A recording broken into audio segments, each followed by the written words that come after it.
Welcome back to Tasteland. I am Francis Zier. I'm Daisy Alioto. And today we are talking with Mike Pepi. Mike is a writer interested in art, culture, and technology. His work has appeared in Art Forum, Spike, The Brooklyn Rail, Rhizome, Dis Magazine, Art in America, and many others, probably at least 3 times that. Earlier this month, though, the reason we're talking to him, he published Against Platforms, Surviving Digital Utopia. So we'll be talking through some of the ideas he explores in the book, which I'm preemptively going to recommend you purchase. I think it's a pretty essential read for kind of understanding, I don't know, the shadow of Silicon Valley culture that we live in. I read Malcolm Harris's Palo Alto like a little over a year ago, and I found that really educational about like the like, I don't know if post tech is the word, but the tech enabled platform world we live in. And this was like the best thing I've read for making me feel like more aware of how I move through this world since that. Anyways, long intro, Mike. Thank you for coming on. Thanks for having me. I'm really excited. Yeah. So I think we should start by defining platform. So I know that like there's no one definition, but going through the book, I was like looking for different definitions. And before I let you speak, I'm gonna talk at length one more time and read some of these quotes, some of these places where you both explicitly and implicitly define what a platform is. So these are all just quotes from across the book. Platforms are defined less by their cultural characteristics and more by what they enable. Platforms, the capitalist remnants of failed digital utopias. Private, for-profit platforms where labor is content, citizens are users swathed in data, and difference, nuance, and focus is something that instant and constant connectivity must blast away. Also, Web 2.0 in the parlance, relative to Web 3, networked, globalized, and constantly surveilled data exchanges. They also use Harvard Business Review's 2 primary definitions of platforms, which are innovation platforms like Google, Android, Apple iPhone, or AWS, and transaction platforms like Amazon, Uber, Meta, Twitter.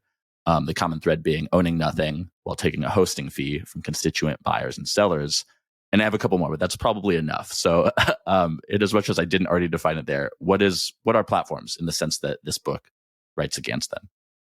Yeah, so I think platforms are this kind of organizational form of the day. I think we got here from essentially a few different kind of developments in the past 20 years.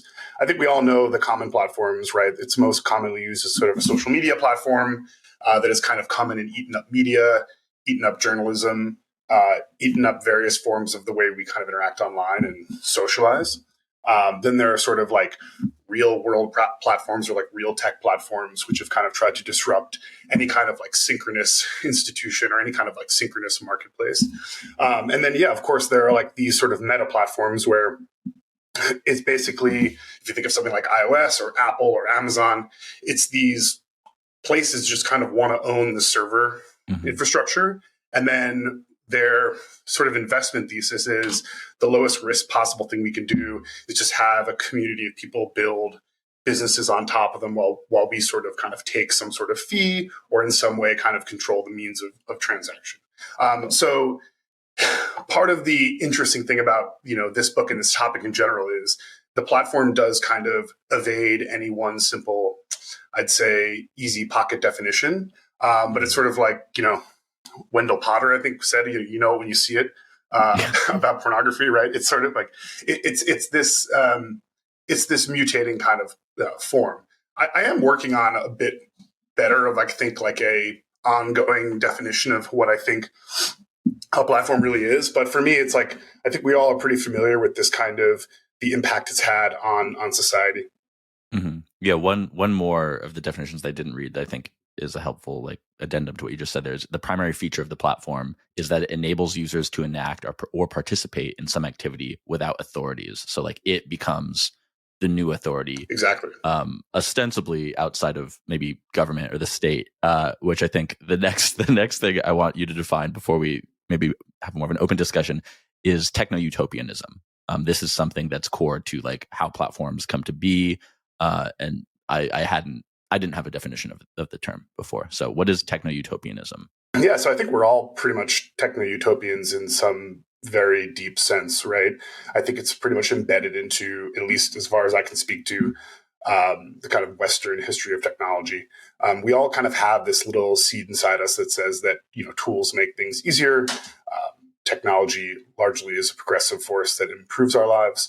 But I think what I kind of traced the last 30 or so years and sort of our current manifestation of it is that today, sort of digital utopia is this overwhelming kind of overarching, I would say, political philosophy that kind of I think is seeping into a lot of the things we do. So it's this idea that technology and technology alone will be a force for good.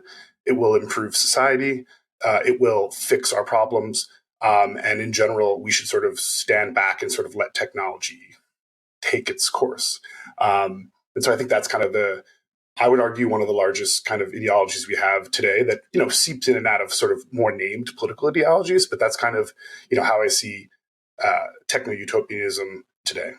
That's good. The other thing, I think a crucial difference is you write utopians versus ideologues. You were using both, utopia and ideology, both words there, but you say how utopians are less dangerous than ideologues because utopians call attention themselves. And it's very clear what they're doing, whereas the ideologue doesn't really. It's more of a symptomless disease, right? It's not showing unless you look a little closer and read between the lines. We had your collaborator and mentioned in the book person, Josh Citarella on. Oh yes, a few weeks ago. I did get a laugh out of, I think it's the last chapter. The first line is I could tell that Joshua Citarella had finally broken. But the reason that's a good thing, by the way, it's a good thing that he'd broken. Yeah, when he snaps, it usually means something very brilliant is about to come. So. He made a breakthrough. Yeah. Yeah. Well, okay. I wanted to bring that up though because we talked a little bit with him about new institutions, but I didn't really have the context of what that. I wanted to ask him about that, but I didn't really know what it meant until I read your book. So tell us about why institutions are important to your work and what it means in the context of platforms.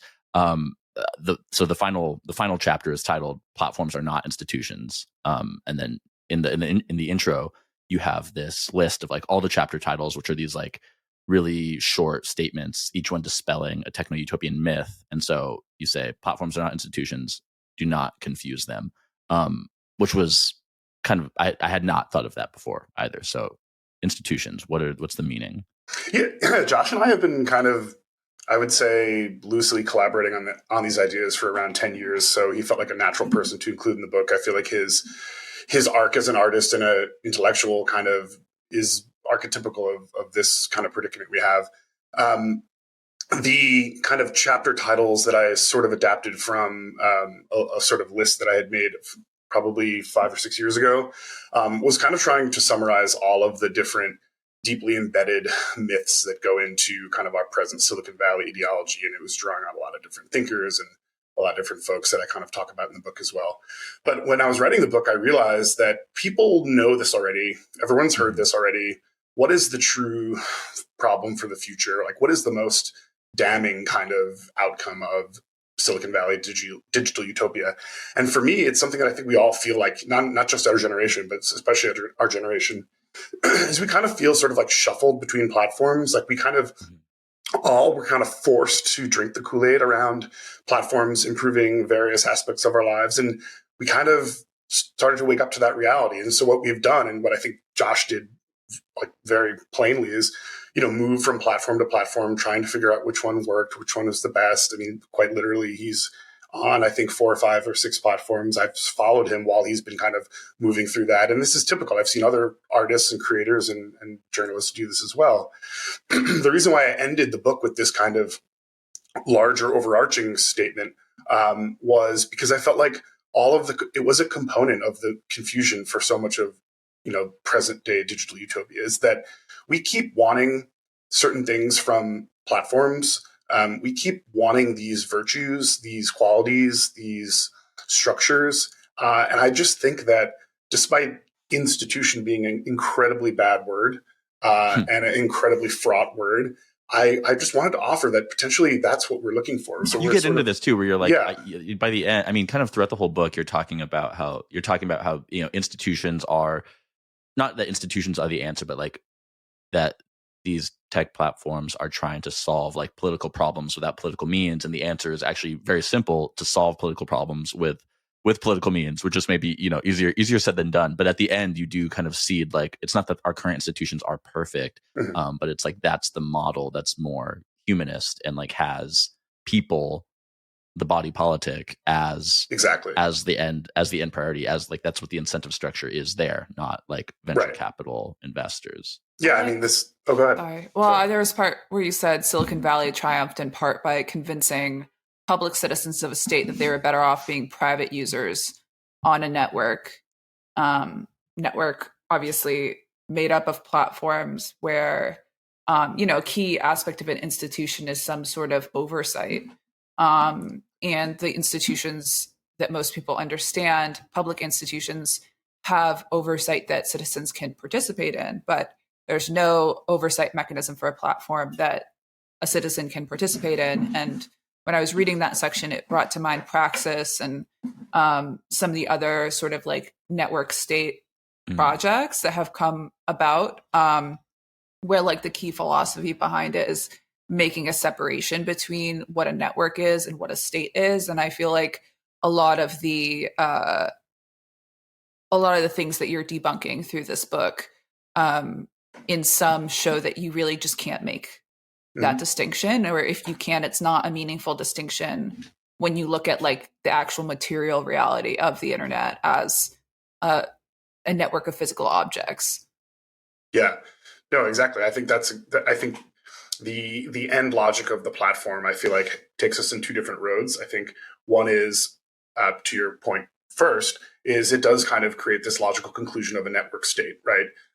It's this idea that if you don't like one platform, you can simply just port up and move and go. And of course, there's a ton of socio-political and physical problems with that interact with kind of how we actually live in society. But I think that is the logic. It's this idea that if something isn't perfectly optimized, we can use software to essentially model how we want to govern our lives. And I think obviously reality is a lot messier than that. The other place that I think the logic of the platform brings us with respect to media and how creators and consumers interact is a sort of AI slop, right? I think we're sort of seeing how, Daisy, your point about there not being these sort of guardrails, it's like AI slop would be like the first test for, does this thing that you're using, let's call it thing right now, care about what's being uploaded? Is there any kind of like consideration into what the fabric of this thing is? And I think the fact that sort of AI slop and even the invention of AI, which is driven by everyone kind of like constantly uploading all this data, is one of the kind of like final bosses of this kind of like platform ideology. One thing, reading when you write about like platforms' endless hunger for growth and growth for growth's sake, growth at any cost, I've thought about this before, like idea of like growth or platform equilibrium, maybe we could call it, where like, is there a world where like any of these platforms, any of these companies in like the venture funded incentive structure, where there's like an equilibrium where, the birth rate and the death rate of the user base, say, is equal, and it's at a place like, Facebook, Meta gets to a point where they have 4 billion users, and the churn, the acquisition rates are equal, and it just stays at 4 billion. Like, that's death, right? I mean, I was thinking of equilibrium and utopia as kind of, both of these things are fake, non-real. They're ideas that like kind of you can work towards, but you'll never get there. I don't know. I wanted to hear what you thought about if that's like if there's such a thing as platform equilibrium, or if that's just like so antithetical to the whole thing. So someone who, I don't know their real name, but someone in Josh's Discord actually made a great point in response to the book, which was there are certain platforms that do a really good job of using software to create this equilibrium, right? Like I think they use the example of Reddit. I don't know if I quite believe that, but there is something to that point, right? There is a sort of virtue to it that software can mediate some of these things, which does create a nice community. I mean, I think we can all think of like peak time and all of the platforms that we remember fondly, right? Yeah. But here's my problem with that, though. Like, yes, software can enable that, but the problem with the platform structure is that, as far as I know, almost all of them have some sort of bottom line, or they're sort of beholden to this kind of venture capital growth at all costs. Mantra, incentive, right? So I'm not completely pessimistic in the sense that there is a way, and again, all of these things exist on a spectrum, right? I don't mean to be like, you're in this bucket, you're in this bucket. But part of that spectrum is understanding that, yes, to your point, I think there are ways which we can potentially take the equilibrium or take even the algorithmic governance of software. But the key thing is that it has to have this like institutional foundation below it, and that's where you start to have to deal with the dirty word of the institution and try to think about how state book. Yes, which we had Josh tell us about. That's amazing. Well, yeah. I mean, you say at one point, you talk about how a lot of techno-optimists, or at least the more libertarian faction, are Jeffersonian, and I took that to mean like there's sort of like this states' rights perspective around platforms that you can really see in the sort of current odd sort of coalitions forming around the second Trump administration and technology leaders. But I think one of the things that brought to mind for me was like the philosophical debates that became a part of the era that Jefferson actually lived through, which is like the founding fathers. Like, so much of it focused around whether democracy is natural or innate, whether statehood is natural or innate. And all of these debates were had in public. But there's almost like a settled debate that in the way that people use the internet and the invisibility of the physical things that make it possible, where like you have to say cyberspace is not an act of nature. Most people who have progressive ideology would say like, yes, of course. But if you look at the way they use the internet and the way they expect things on the internet to be free, they do sort of relate to it in the same way that you would relate to a naturally occurring good or resource. And I think the real danger of this idea that cyberspace is just like naturally occurring, and then you say at one other point, like there's no such thing as data in nature, like a data point can only be post-factual, it can't be pre-factual. That like now there's a sense that there could be some sort of artificial intelligence that we have to treat as almost like a natural occurring intelligence if it crosses a certain threshold of seeming human.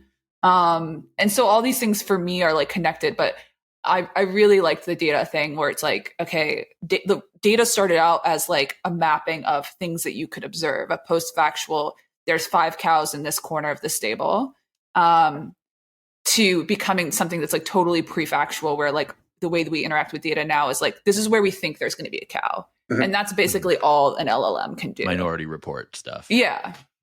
Yeah, no, you weave that together perfectly.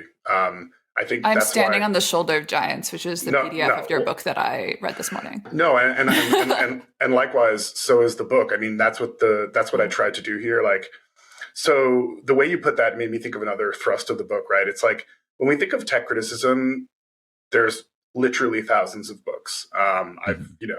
We've all read probably most of them. Where I think the way you put it stands out, and also the way I tried to capture in this book stands out is, when we criticize like Amazon, or we criticize Palantir, or we criticize surveillance capitalism, we think of those as like the appendages of this like larger thing, right? And those have been great. We've pretty much tried to cut all of those off, right? But it's like what I think we need to do for the next phase is kind of go to the head, right? Go to the ideology, go to like the deeper things that are kind of harder to like point at and look at. So, I think the book kind of sits on top of this existing layer of technology criticism. But the question is, okay, we don't need another book on why Facebook is bad, although we should keep writing those. But I'm just saying, what we're trying to look at is like the harder stuff, like the more difficult, the more difficult to pin down ideology. Well, this is where your term, I don't know if you coined this, but I feel like you do in the book, proximate cause political amnesia, where it's like a tech platform comes in to solve a problem that a previous tech platform started, but that's like the proximate cause. You need to be looking at the tertiary cause, right? Or maybe I'm getting it reversed, whatever. But like you have to go behind and like, what's the actual root of the problem, not the symptom of the symptom, right? That's what you're saying. Yeah, no, the critique of the techno-fix is definitely has a lot of literature out there.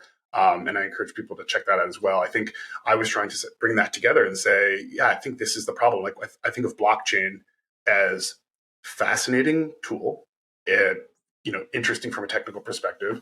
But I think the problem is, for me, it suffers from this original sin of the techno-fix, right? So we hear all these great arguments coming out of now Silicon Valley about blockchain. And the reality is that they're sort of just trying to fix something that I think platforms created, trying to solve this problem that platforms created, but they're not doing it at they're sort of not looking at the political layer, or at least they're not using politics to adjudicate this problem. They're looking to blockchain to fix it. Mm-hmm. Why did you write the book now? Like, I mean, you've been doing this work for well over a decade. Like, why was now the time that you wanted to synthesize all this into a book? Yeah, I think it's been definitely a long time coming in terms of this critique of platforms. I'd say why now is I think we're finally reaching a breaking point where not only are we in the techlash is beyond mainstream, right? I would almost say there's even like a backlash to the techlash. If I'm sure you've both been following this pretty well. So I thought that there's still an open debate on what comes next, and so it was to try to provide. I'd say it's also to try to like bring in the next generation of folks kind of learning about this for the first time, and trying to maybe change the tone a little bit and say there is probably another horizon which we can build new institutions and try to talk through that. Yeah. I want to talk a little bit about like your position as a critic here. You kind of outlined that like in the beginning, you're not a Luddite. That's not your stance. You don't think technology for technology's sake is bad. And then in the chapter, the technology isn't given its made chapter, you mark the similarities and differences between, effective accelerationists like Mark Andreessen or Y Combinator's Gary Tan, the similarities and differences between them and tech critics. So to quote you here, you say, nor are critics here to deny the benefits of technology as a pursuit. Their intent in the criticism of technology focuses on those who wield it, which is what we've been talking about it, where it's like it's the ideology that you're looking at, not like the technology itself, because the technology is just a tool created by people. Well, actually, you also say it's not just a tool, because a tool is something that like I have this wrench here. A tool is this discrete wrench that's just like in the world and can wield no power over me, knows nothing about me, right? Like it's almost like you say it's almost wrong to call a tech platform a tool. Yeah, so the tool problem is another like long running problem, and I guess what you'd call the critique of technology as a sort of like discipline. I would say that I think that tech criticism makes somewhat of an unforced error when they focus too much on the technology itself. Yeah. When they sort of fetishize software. And I'm very careful in the book to say I kind of do toe this line between software generally having this kind of inherent logic that will almost like produce a set of relations that can sometimes be potentially advantageous to your political goals, depending on what they are, or somewhat challenging to them. But at the same time, I think when technology criticism fetishizes or overemphasizes the tool itself, it forgets about the things that we actually sort of can change, or that the actors in this whole orchestra or in this whole production that have agency, right? So I think that's a little bit also what the book is trying to talk about when we talk about ideology. It's saying, I work in tech. I've worked in tech. It's filled with a bunch of really smart developers who are, very much good at making software do things, making hardware do things.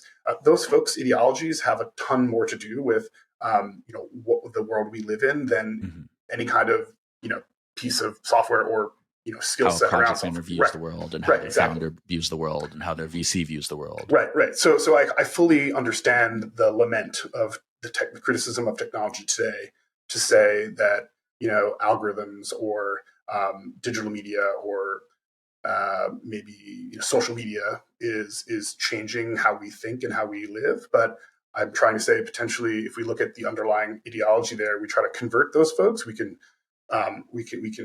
use those tools, or at least we can think about those tools in a different way. I think the problem, though, is there is a tech criticism that also says, sometimes called sort of like the tech left, that says we should be using these tools to sort of create our own, leftist utopia. And I think there's also a problem with that too, right? I think the problem with that is that it also suffers from this sort of idea of the techno-fix. Just because it's a leftist techno-fix doesn't mean it's a good techno-fix, basically. Yeah.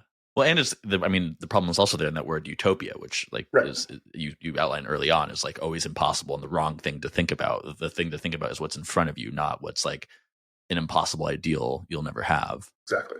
Yeah, I think that's the thing. I think it's hard, right? I think we're in a time and a generation that has just been exhausted by institutions failing over and over and over again. It's been a long, pretty disastrous road. If you think about some of the things that other countries have we take for granted, or just at least the sort of like closing of the Overton window about how we can solve big problems. Sometimes the problems aren't that complex. It just requires. Actually, I want to butt in for a second and highlight another couple things you say in the book. So, like when the problem is not being so complex, there's this great example, kind of two examples that happen in different parts of the book. Where one, it's I think like 20 some years ago in Berkeley, there was this project Kitchen Democracy, which basically is like, okay, it's hard to go to a city hall meeting and like have your opinion voiced and affect change in your local government. So what if we made, like, I'm going to butcher some of the details here, but what if we made like a message board and you can like just like cast your votes on there, and then you don't have to like have the inconvenience of going to the meeting, whatever. And like this kind of fails because obviously there's so many levels of bias where it's like the people who are likely to have internet access, the people who are likely to have heard about this website, like you don't have to, like the friction is what makes government work, right? And like the being in the same place together. And then a few chapters later, you talk about, I think it's like, I forget, like the Star Tribune, the Spectator Tribune, something in Ohio somewhere. This newspaper that started just sending journalists, observers to these meetings and like reporting on them in a really factual way, and then distributing that, and how that was like kind of solved the problem that Kitchen Democracy had been seeking to solve, but in like a very clear, practical, sensible way. Like, oh, instead of a techno-fix, what if we just sent people there and reported on it? And it's like, how could it be so simple?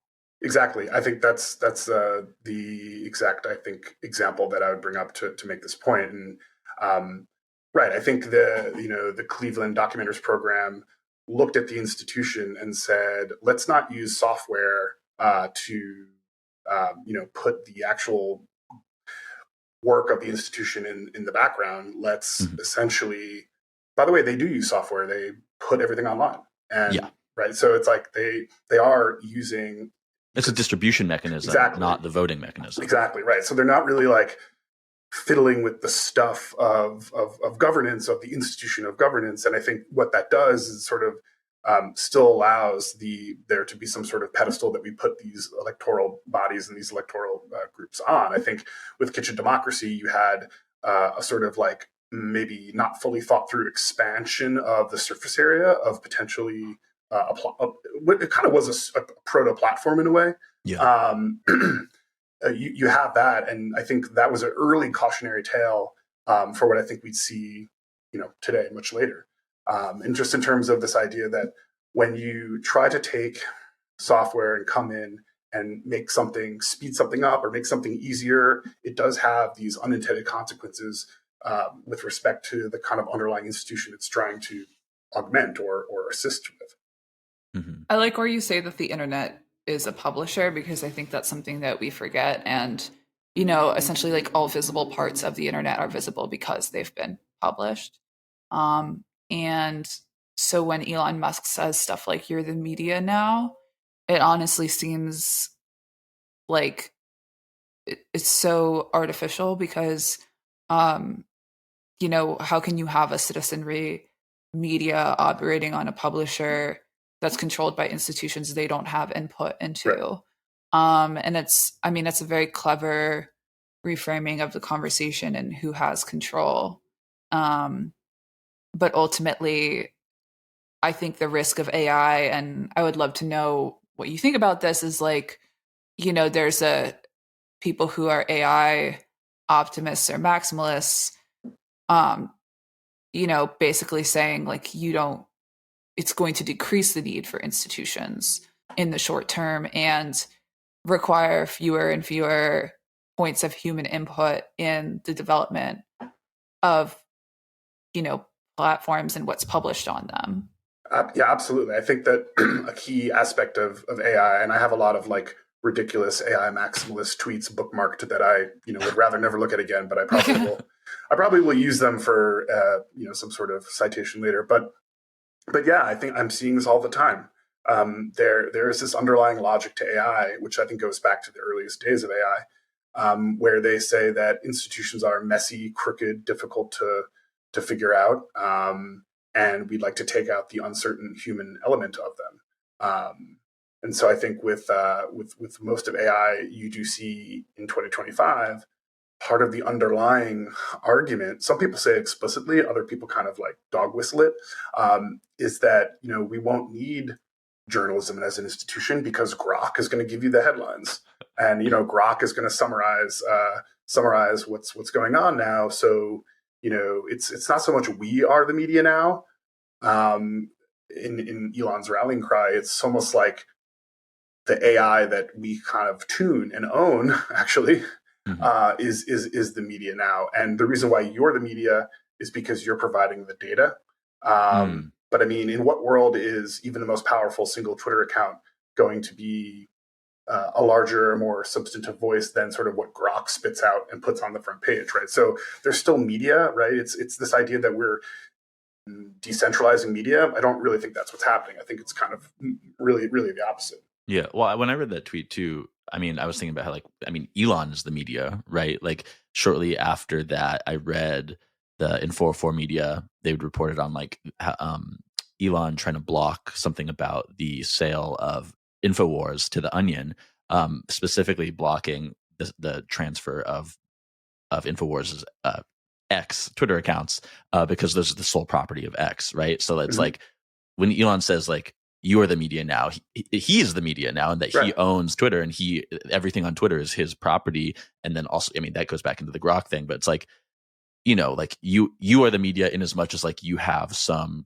content capital on Twitter, but that's not your content capital. That's theirs that you're farming for them. Yeah. Yeah, I don't claim to have read every end user license agreement that I ever signed, but I can't claim to have read a single one myself. There was a period where I was like a real, tech activist, and I'm like, I'm going to read everyone, and then I'm like, I got tired of that real quick. No, but that's pretty much what those EULAs said, in the early odds when we were signing up for stuff left and right. No one was really reading it, but yeah, it's pretty much what they said. Yeah. I wonder if in your bookmarks of cursed AI tweets, you came across this tweet that I found really disturbing. I think it was like a long tweet, so maybe an essay, but basically saying that like AI will basically freeze wealth where it's at. You have a couple years to make as much money as possible before upward mobility essentially goes away and we enter some new era of feudalism. I just find that so dark, and it's a really disturbing thought. It's also disturbing that somebody like thought to say that. Because to me, it represents just total submission to the logical fallacies that we're talking about here. It's platform logic achieving the end goal of the total devaluation of labor. Yeah. Yeah, or like even more so like equating wealth and labor, which is, like, whatever. Yeah, no, I think that's, I've seen those. I've seen various versions of that. I think there's, kind of a two-part dance to why those are out there. One is it's trying to kind of scare you into submission in a way.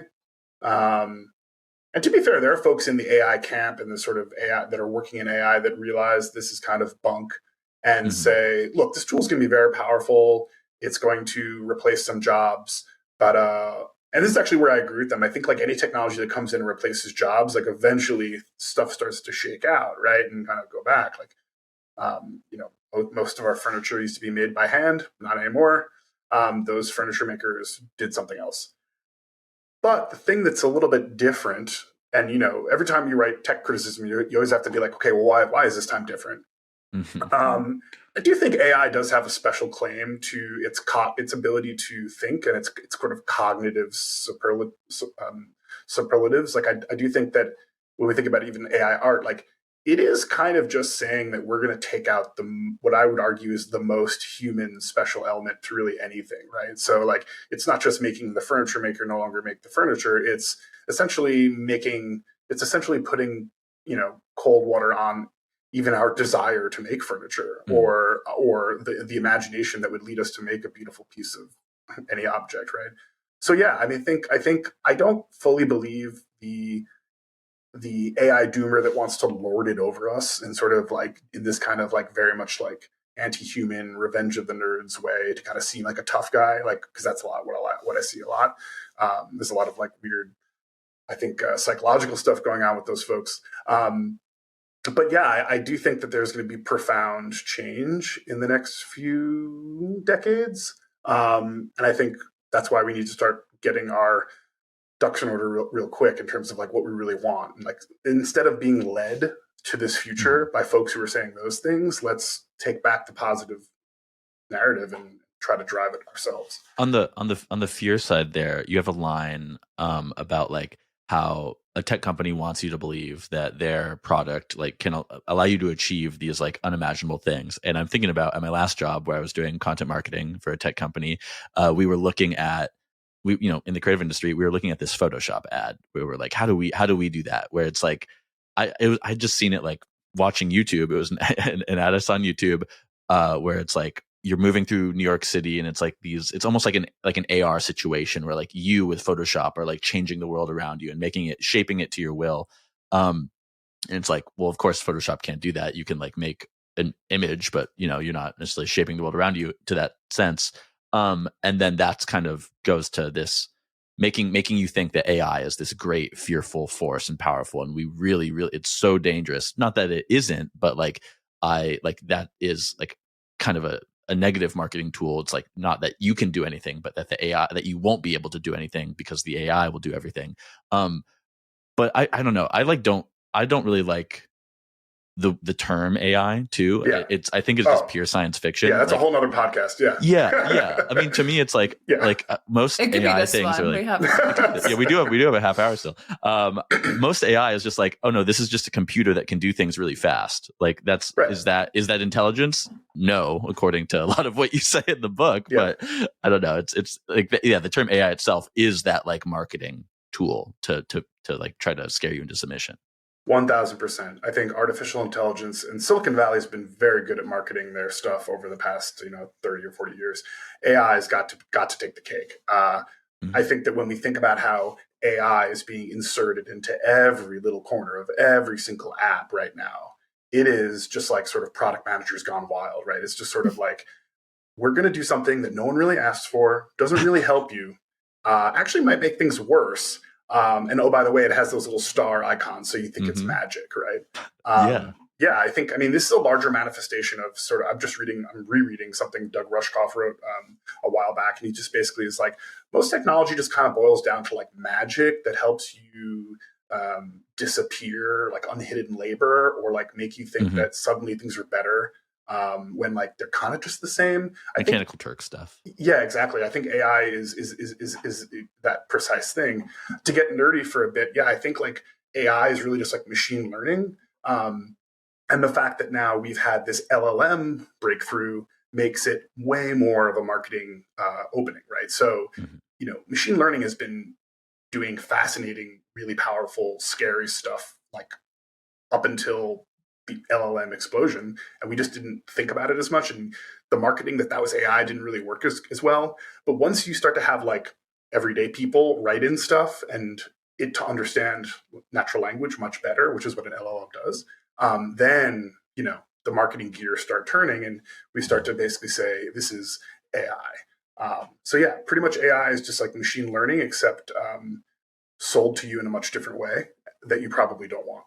I had a very interesting experience with ChatGPT. I'm of the mindset that you should like try tools if you're going to be writing about them as a critic. And like, I know some people who won't even touch it because of the environmental impact of data centers, which I'm obviously very sympathetic to. But, I have dipped a toe in it. And I learned some like interesting stuff about myself. So, one of the projects I had our intern do near the end of the year is like Dirt sends pretty much like one newsletter a week where we round up links.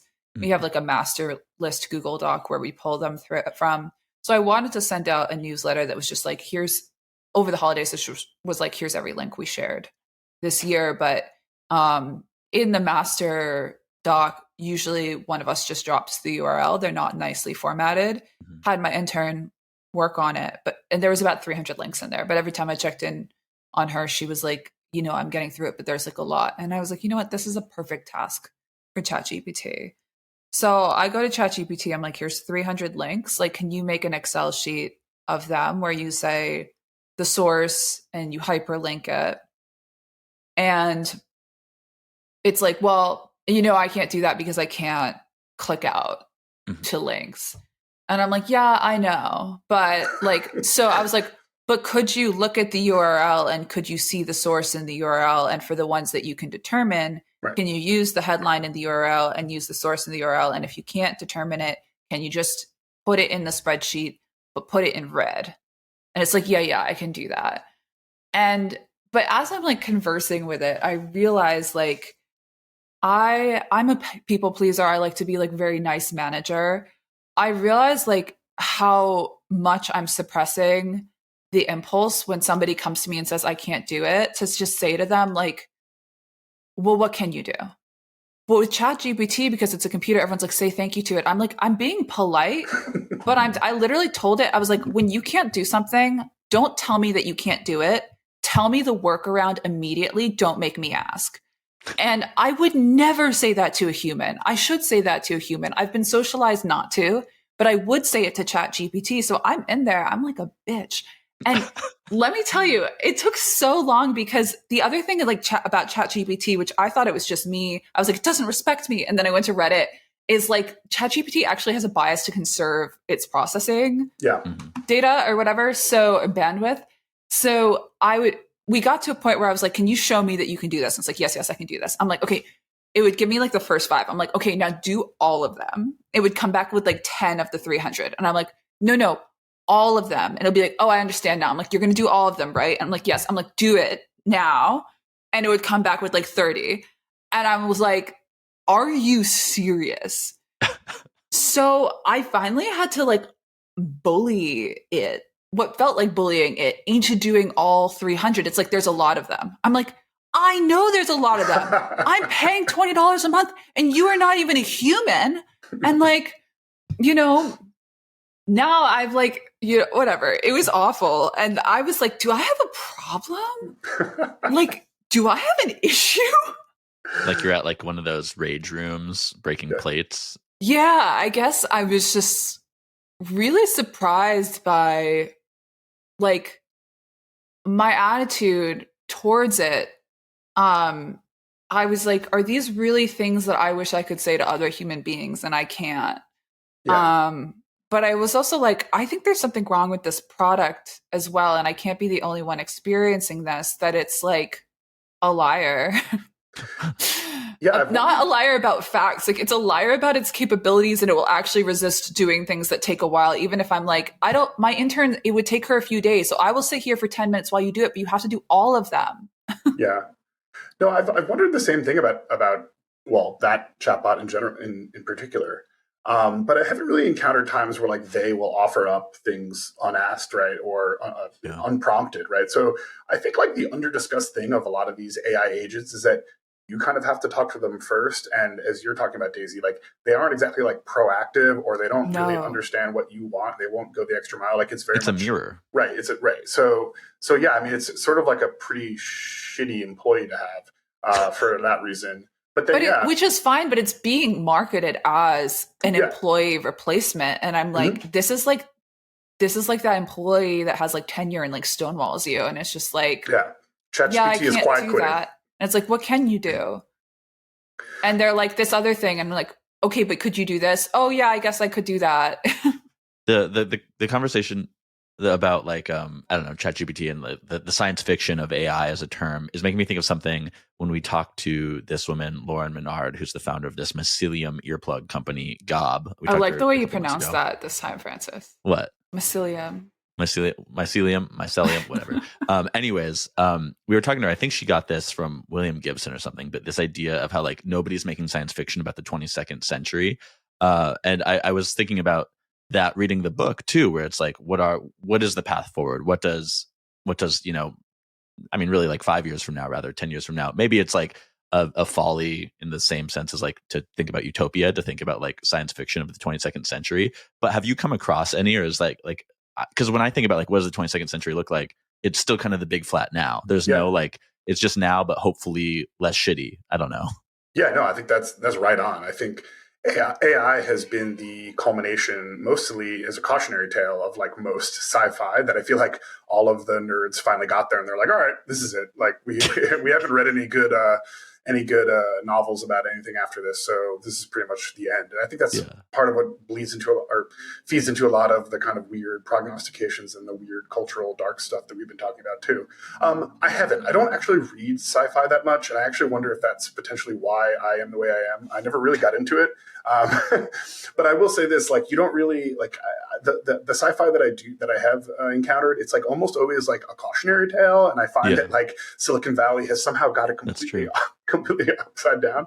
But that's a fascinating thought, right? Like, I do think that we do feel somewhat stuck in terms of not being able to imagine what future, future. Well, because in the 20th century, it was so much like, what's the new millennium, right? And like, I mean, I'm 30 years old, so I wasn't like in 1983, like what we're gonna have flying cars, right? Yeah. Like, but like now I'm almost not interested in the 22nd century and like new technology. It's like I really do kind of feel like we're at like I don't know, the whole obsession with like space, the billionaire space obsession, the Brian Johnson, like ending aging. Like I think humans are born and eat and shit and reproduce and that's it, right? It's I think that the AI and like the kind of acceleration of the past 10, 20 years is kind of showing that to only be more true.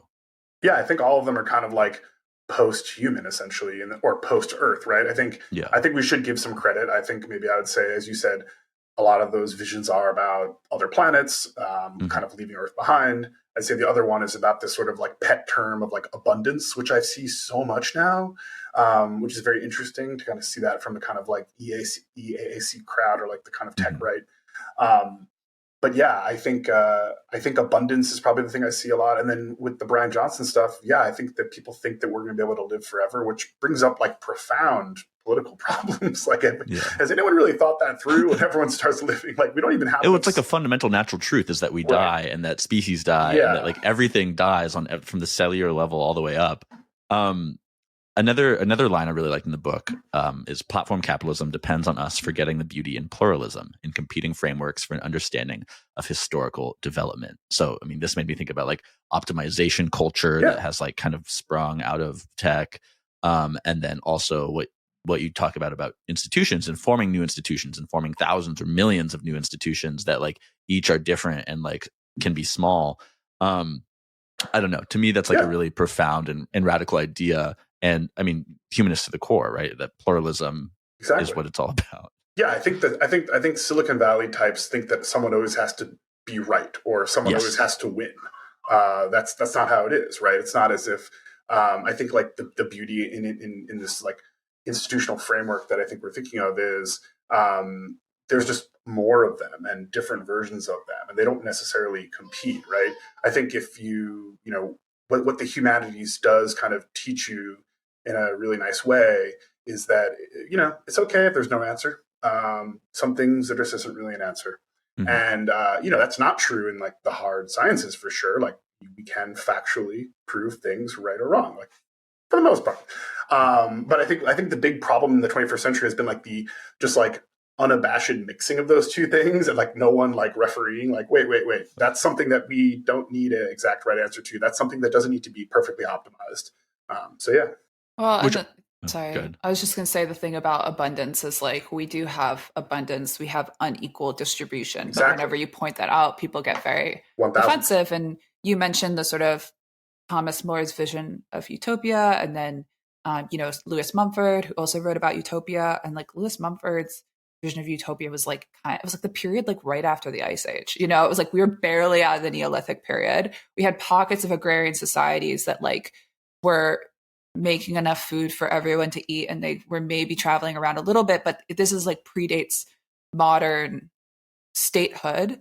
And Francis is going to hate me for saying this, like kind of predates the invention of storage, which is like the moment where like abundance really goes off the rails, because now you have a surplus, and abundance doesn't mean a surplus. It means, does everyone have enough? And I think that sort of gets lost, like when we talk about utopia, because, the level of degrowth that you would have to go to achieve what somebody like Mumford is actually talking about. Like, my interpretation is he never talks about it in the sense that it's even realistic to return to. But it's good to keep in mind if you're somebody who is like designing or critiquing cities, urban spaces, and the way that statehood kind of gets mapped onto like physical space, which is sort of how I see him. But the other thing I wanted to say is like, I think the reason we don't, you come out of the world of art criticism a little bit. I come out of the world of literary criticism. I'm sure you've done literary criticism as well. Like, you don't see a lot of depictions of the future because literary depictions of the future are typically like put in this bucket of like genre. And genre is very dirty, mass market paperbacks that you buy at the airport. And there's very few people, maybe like, Cormac McCarthy gets away with doing a sort of literary treatment of the future. And it's incredibly bleak. I'm thinking of, it's called On the Road, right?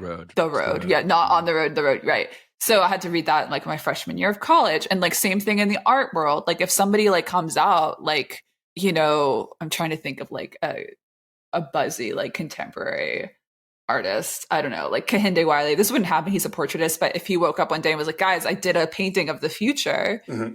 I don't think there's even like a framework for people to be receptive to it, because it would not look like art. It would basically look like kitsch and beeple. And so there's really not that many incentives for serious writers or artists to try to depict the future. Yeah, no, I think you're tapping into a real strain there that is kind of, I think has dogged kind of our political imagination, right? I think I will give maybe what I'll broadly call the left some flack for, and I know a lot of other people have been a part of this chorus, but for not imagining a future and more just kind of, digging at the heels of the powers that be, and sort of being a little bit afraid to like take power and be afraid to kind of talk positively about what we want to build. And I think the arts does that too. I mean, the history of modernity is essentially just basically like this kind of like infinite treadmill of critique. And, I think that that's potentially why we kind of opened the door for these kind of like accelerationists to kind of come in and, start to use AI to create these like amazing visions of, I'm thinking of the vision of heaven, but I'm also thinking of a few guys on Twitter that the leaked photo of heaven. Oh my God, leaked photo. Well, I think what you're saying is like these, like, I mean, the culture of Silicon Valley happening. It's like the fappening, but for heaven. It is envisioning a future of the world, right, and selling it to investors and selling it to your employees. That's that's the core to the culture. Right. I want to disrupt this like dichotomy we have of like, we think about the past, we're obsessed with the past. I mean, I wrote a piece about this. I know like Dean Kissick has written a piece about sort of the art world's obsession with recent history, or like history as a topic. If you walk into any cultural institution today, you're much more likely to find someone kind of cosplaying something from the 50s or the 60s than you are about something in the future. I think this is why a lot of like the post-internet movement in art was like so exciting for folks, because it was kind of like looking at something in the near future. Whereas I think Silicon Valley culture, somewhat to their credit, but largely think it gets it wrong, does kind of fill that vacuum of like thinking about the future and using a kind of hopeful kind of view. Of course, the reality of what they're implementing is, I don't think, needs a lot of work. Mm. I wanted to talk briefly about your rail against the notion that content should be free. Oh yeah. Content this is a good being, one. as you kind of define it, information on the internet. Yeah.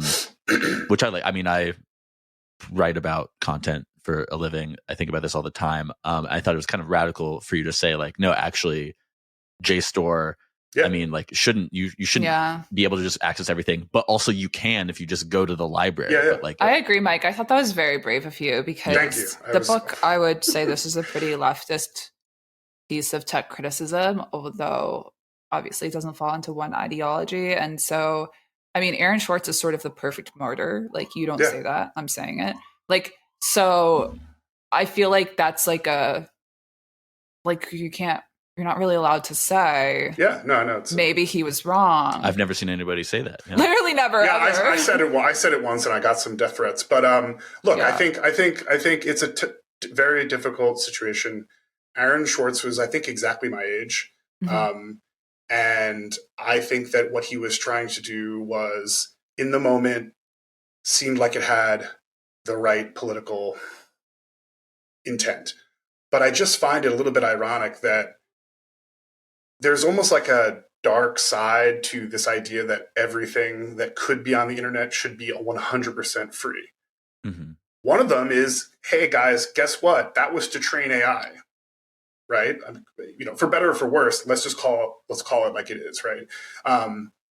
This sort of opening up of culture had this democratic idea, but it also was a way for essentially, technocrats to say everything's online now, so we're now the new, we're in charge, right? Mm-hmm. What I also think it does, and I know that you've both thought about this very deeply, is it is one part of the multi-part assault on essentially like a media ecosystem, right? Why did we just sort of, we're all guilty of it. Like, I'm kind of like, the PDF's online, not going to buy the book. Yeah, we have to start to deal with that, guys. Like, we really have to start to like, and look, I definitely took one for the team going out there and kind of like broaching this, and I expect to get some flack for it. But I think we should at least have the conversation, because this kind of unchecked idea that just because something can be put online means that it's free, I think had some unforeseen effects. Well, one of the lines I quoted at the very beginning, when your definitions of platforms, you say private for-profit platforms where labor is content. So it's like, when content is free, that means labor is free. That means, like, so much of this content too, if we could take it back to the idea of humanities, and humanities being something that's already undervalued, it's like, this then supposes that any work in the humanities is worthless, quite literally, because it should be free. Exactly. Why does no one ever talks about the other side of the equation? Exactly. Yeah, no one ever does. I know we're getting up on time here, so one thing I wanted to talk about to end it is your hope for kind of these new institutions. So the way you end the intro is with these 3 sentences. This period of rapid digitization that welcomed the 21st century will not continue. Instead, a new era of new institutions will follow. This book is a map of how we might build them. So I'd love some optimism about these new institutions, where they're being built, how they're being built, how we leave this book and march into the future. Yeah. So I think this is an important, spot to end on. And I think this is an important part of the whole project, right? I hope that what people will take away from the book is, not just another critique of platforms, but a little bit of like an invitation to think about what comes next, right?